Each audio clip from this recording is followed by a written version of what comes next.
meus queridos amigos, como estão vocês? Estão bom, né? Primeiro de tudo, eu já vou avisar pra você, ó. Vai lá na cozinha, no banheiro, não sei, pega o seu lencinho de papel. Pela emoção? Talvez, mas é mais pelo calor que tá fazendo. Com certeza você vai ter que enxugar a testa durante o vídeo. Bobear, você até me empresta, porque eu tô derretendo. Mas hoje o tema tá bom demais, né, gente? Porque PlayStation 1, como marcou a nossa infância. Então prepara, porque hoje a gente só vai lembrar da nata, seu do concurso do PlayStation 1. Mas antes, meu amigo, começou o ano e você tem que me ajudar a dominar o mundo. Então antes de começar, já clica aqui no botão do like aqui embaixo, ó. Tô esperando. Clica lá, anda logo! E se você não for inscrito ainda, clica pra inscrever no canal e clica nesse sininho, porque todo vídeo que eu lançar, você recebe no seu e-mail e no seu celular. Mas caso você não receba, ó, pode vir toda terça-feira às 9h30 da manhã, é garantido, tem vídeo pra você. Beleza? Então aperta X, bolinha, quadrado e triângulo, porque o vídeo vai começar. Então vambora! Bom, meus queridos amigos, vamos falar de um campeão de audiência do PlayStation 1. E que vai voltar, né? Pra quem é rico e tem o PlayStation 4, que não é o meu caso. Acho que a maioria de vocês conhece um tal de Crash the Bandicoot. Mas caso você seja uma pessoa infeliz e não conheça a história, é o seguinte. Bom, basicamente é um bicho da raça X, né? Que usa bermudas e sai rodopiando maluco pela fase, tentando caçar um tanto de maçãs. E pra isso ele tem a ajuda de uma máscara havaiana voadora que se chama Aku Aku. Eu também achei, pareceu bem a música da Shakira isso, né? Aku Aku,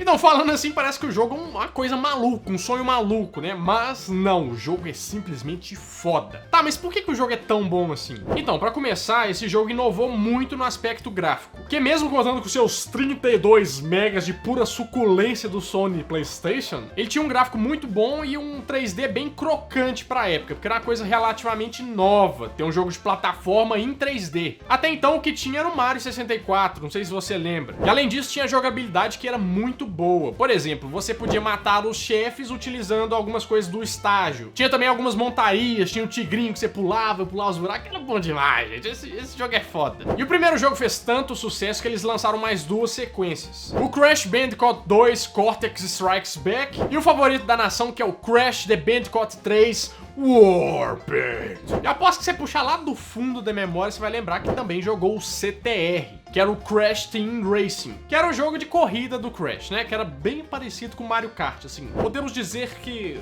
até um pouco demais, demasia, não é verdade? Então não é nenhum exagero a gente falar que o Crash foi uma das únicas franquias que conseguiu bater de frente com o Mario no império da Nintendo na época. Mas tanto é que isso era a intenção da Sony, porque eles fizeram até alguns comerciais atacando a Nintendo. Olha só. Hey, plumber boy, mustache man, your worst nightmare has arrived. Pack up your stuff. I got a little surprise for you here. Check it out. What do you think about that? We got real-time, 3D, lush organic environments. How's that make you feel, buddy? Feel a little like your days are numbered? Eu não sei se você sabia, mas tem outro jogo pouco conhecido da série que também é pro Play 1, se chama Crash Bash. Esse aí não tem nada a ver com a cronologia original da série, mas sim um futuro alternativo em que máscaras sagradas do bem e do mal decidem qual lado irá vencer através de batalhas em vários modos de jogo. E sim, essa é minha nova descrição do Facebook. Pode acessar lá que vai estar. E a franquia tem algumas curiosidades interessantes. Por exemplo, você sempre quis saber que diabo de bicho é o Crash? Apesar de muita gente achar que o Crash é uma raposa por causa do focinho afunilado, né? Aquela cor meio laranja do Firefox. Na verdade, ele é um animal do grupo dos Peramelemorphias. Tenta falar isso aí 3 vezes. Uma vez eu acho que já dá bizil. Que é uma ordem de marsupiais, né? Que tem os Bilbis e os Bandicoots. Entendeu? Bandicoots, Crash, The Bandicoot. E esse grupo é nativo ali da Austrália, da Tasmânia, da Nova Guiné, sabe? Aquela áreazinha ali. E outra curiosidade é que o Crash foi inspirado em dois heróis da nossa infância. O Sonic e o Taz. O Taz você pode perceber porque ele ataca rodando. Você lembra do Taz? Pois é. E tem uma outra curiosidade, é que depois de 13 anos do lançamento do jogo, eles acharam uma fase secreta que se chama Storm Ascent. E ela foi removida do jogo na época porque o pessoal achou que ela era muito difícil e as criancinhas iam se matar tentando passar essa fase. Coisa que não aconteceu hoje em dia, porque não tem fase difícil mais nenhuma, né? Gente, agora a gente vai falar do jogo mais tranca-toba da geração 32 bits. Qual você acha que eu tô falando? Mas é claro que é Resident Evil. Resident Evil é um dos jogos mais famosos até hoje, principalmente porque ele foi o introdutor do gênero Survival Horror no PlayStation 1. Que susto, Luri. Que susto. Meu cachorro passou ali e eu quase tive um infarto. E se você não conhece esse gênero de jogo, é aquele que você joga assim, de fralda, né? Falando que eu só vou até o próximo save point, depois você pega. Pro Play 1 saíram o Resident Evil 1, o Resident Evil 2, o Resident Evil 3 e o Director's Cut, que é basicamente a versão mais difícil do jogo com alguns cenários alterados. Bom, mas com certeza assim, um dos jogos que mais marcou todo mundo foi o Resident Evil 3, até porque ele fez a gente dormir várias noites com a luz acesa. Porque esse jogo tem um simpático vilão, né, que se chama Nêmesis, que tem um nome inspirado em uma deusa grega, a deusa da vingança. Este é Nêmesis. Entre seus hobbies estão aparecer do nada, pular por janelas e atirar com bazucas. Partidão, hein, gente? Ó, pode dar like no Tinder. Ele gosta de passeios ao parque e fotos de cachorrinho também, mas isso não compõe muito bem o look bad boy, né, que ele quer passar. Pode falar, você já borrou a calça jogando Resident Evil 3, né? Pode falar, é normal, é a coisa da vida. Bom, e como curiosidade que talvez alguém não saiba, no Japão o Resident Evil se chama Biohazard e tá relacionado com um acidente biológico, sabe? O T-Vírus, aquele negocinho azul, lembra? Umbrella. Mas no ocidente, né, como já tinha um jogo que se chamava Biohazard Battle de Mega Drive que saiu em 1992 e uma banda de rock que chamava Biohazard, eles tiveram que mudar o nome. Bom, mas eles pensaram assim, pois é, mas é um jogo de terror que passa numa mansão. O que nós vamos chamar de casa dos artistas? Não. Então já sei, vamos chamar de Resident Evil, a casa do tinhoso. Resident Evil, né, na tradução do aramaico antigo, que quer dizer aluguel e condomínio, os deuses da destruição. Esses assustam mais que o jogo. Pois é, e você lembra que eu falei que o Resident Evil inaugurou o gênero Survival Horror pro PlayStation 1? Pro Play 1, mas ele não foi o primeiro, porque o primeiro foi Alone in the Dark, de 1992. E já saiu em algumas entrevistas, né, que ele foi a inspiração pro Resident Evil. Pior seria ficar Alone in the Dark com o Nemesis, né? Aí fudeu. E tem outra curiosidade muito interessante, que depois do sucesso do Resident Evil 1, a Capcom não tinha interesse de lançar o Resident Evil 2, eles queriam lançar o Resident Evil 1.5.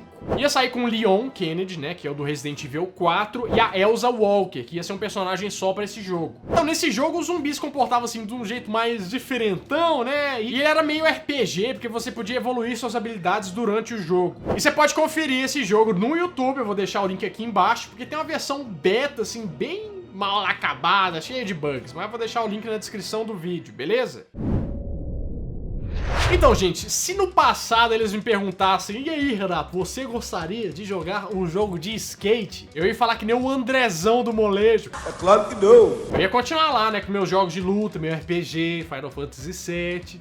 Saudades. Mas, meu Deus do céu, como o Tony Hawk é foda. Então, no início do jogo tem aquelas cenas com os skatistas, todo mundo fazendo aquelas manobras radicais, entendeu? Me enchendo de vontade de quebrar todos os ossos do meu corpo, que eu não tenho jeito nenhum pra fazer isso. Eu gastei horas da minha infância tentando fazer os combos, tentando completar os desafios. E além de horas, eu gastei muitos controles de PlayStation 1, né? Porque eu quebrava todos. Porque tinha que fazer manual pra fazer os combos, né? Você deve lembrar. Mas engraçado, sabe o que eu pedi naquele ano de Natal? Eu pedi, mamãe, eu gostaria de um ferro de solda. Que eu pensei assim, bom, o controle é caro, né? O que eu vou fazer? Eu vou consertar ao invés de comprar. E o Tony Hawk tem diversos jogos pra diversas franquias. Mas como o nosso foco aqui é o maravilhoso PlayStation 1, nós vamos falar do Tony Hawk Pro Skater. O Tony Hawk 1 foi um sucesso, assim, todo mundo jogava, todo mundo conhecia. Ele só não foi superado pelo Tony Hawk 2, que fez muito mais sucesso. E que, diga-se de passagem, era muito melhor, né, gente? Eu tenho que admitir. Eu gostava muito de fazer os desafios do jogo, por exemplo, tinha de achar a fitinha VHS, lembra? Tinha formar a palavra skate, tinha outra de bater as pontuações do jogo, tinha outra que é deixar sua mente jogar mais de meia hora, sei que ela enche o saco. Esse desafio aí nunca foi completado. E um ponto diferente desse jogo era a trilha sonora. Você lembra como era foda essa trilha sonora? Porque a trilha sonora não era exclusiva, ele usava trilhas sonoras já conhecidas dentro do jogo. Vamos ver se você lembra de alguns clássicos que eu só conheci por causa do Tony Hawk.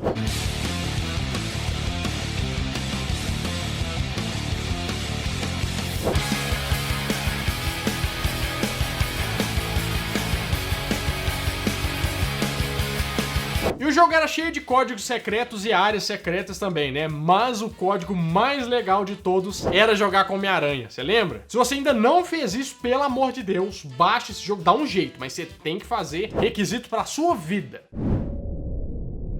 Agora a gente vai falar do jogo com maior taxa de acusações do mundo, maior taxa de furtos. Tem tanto roubo que parece até um arrastão na praia. É claro que a gente vai falar de Tekken 3, que é foda pra cacete. Tekken 3 é uma franquia de jogos de luta criado pela Namco em 1994 e fez muito sucesso entre os fãs de jogos de luta. A primeira versão saiu pra PlayStation 1, mas desde então já tiveram várias versões, vários crossovers, até chegar no Tekken 6, que foi lançado pro PlayStation 3. O legal do Tekken é que o enredo de cada personagem é muito aprofundado, assim, até pra um jogo de luta. Então, assim, aconteceram diversas reviravoltas e acontecimentos durante a história do jogo. Parece aquele caso de família, sabe? Cada um luta com um é filho do outro. Qualquer dia vai estar alguém dançando funk lá no SBT e falando assim: meu marido não gosta que eu luxo no Tekken 3. De todos os Tekkens, a maioria gosta muito do Tekken 3, né, gente? E o jogo era muito legal não só pela jogabilidade e os gráficos bonitões, mas também pelo modo single player, porque a história era muito boa e no final de cada personagem você podia ver um CG contando o final. Era muito bom, né? Com certeza inspirou diversos outros jogos. E outra coisa que a gente pode falar sobre o Tekken 3 é que ele é um jogo da diversidade, da representatividade. Porque qual outro jogo você ia ver o Pinóquio lutando contra um urso de lenço no pescoço? No início eu falei da taxa de furtos no jogo. Mas por que taxa de furto? Não entendi ainda, Renato. Você não explicou. Você vai entender assim que você lembrar do Eddie Gordo. Lembra? Até o nome dele tinha que ser Eddie Gordo Wins, porque ele só ganhava. Só apertando X e bolinha você fazia 150 ataques em combo. Era incrível. Tanto é que era uma convenção nas rodinhas de amigos, né, que o Ed era um personagem proibido, porque simplesmente não dava pra ganhar. E ele era muito bom também no Tekken Ball Mode, você lembra? Que era uma mistura de vôlei com queimada, que era só pra passar o tempo com os amigos e pra você poder usar o Gun, que era o dinossaurinho, né? Que era muito estranho um dinossauro com a bola de praia.